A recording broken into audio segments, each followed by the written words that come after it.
Wananchi wote wamefurahi baada ya kusikia taarifa hii ikihusiana na kiungo wao wa zamani Azizi Stephen Ki. Sasa je, ni taarifa gani hii ambayo imewafurahisha wananchi wote? Wewe kama mwananchi, kama bado hujasikia, basi kaa nasi mwanzo mpaka mwisho. Tupo hapa kukuhabarisha, lakini pia nikukumbushe tu, hii ni Tubone Media na mimi ni Tubone, na hivi ndio vitu ambavyo tunavifanya hapa Tubone Media. Hakikisha umesubscribe na kubonyeza alama ya kengele ili uwe mtu wa kwanza kupata taarifa za kimichezo zaidi kutoka kwetu. Sasa taarifa ya leo bwana iliyotufikia mezani kwetu ni kuhusiana na aliyekuwa kiungo wa zamani wa Young African ambaye alitoka klabuni Young African, ambaye aliacha historia kubwa na kufanya makubwa, na baadaye akaenda kwenye klabu ya Wydad na mambo yakawa ndivyo sivyo. Hatimaye Aziz Ki akauzwa kwenye klabu ya Al Ittihad ya kule Libya. Sasa mambo yamekuwa ndivyo sivyo kwa Stephen Aziz Ki. Sasa taarifa mpya ni kuhusiana na Stephen Aziz Ki, na tukumbuke kwamba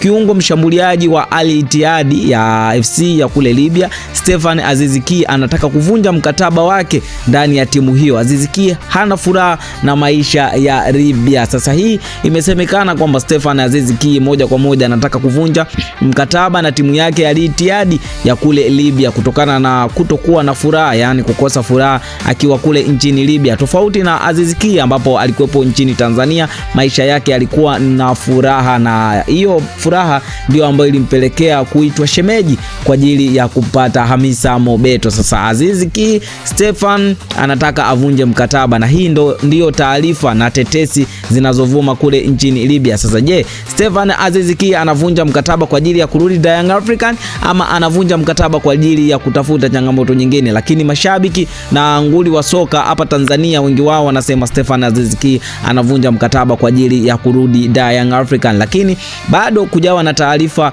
kamili au taarifa rasmi kuhusiana na Stephen Aziz Ki kurudi ndani ya Wanajangwani. Sasa tupo kwa ajili ya upelelezi na tupo karibu kwa ajili ya kukuletea taarifa nini kitaendelea. Je, Stephen Aziz Ki atarudi ndani ya Young African au Stephen Aziz Ki atazungumza nini kupitia peji yake ya Instagram? Tupo kwa ajili ya kukufuatilia matukio yote ya kimichezo zaidi. Hakikisha umesubscribe na kubonyeza alama ya kengele. Hadi wakati mwingine, hii ni Tubone Media na mimi ni Tubone. Bye bye.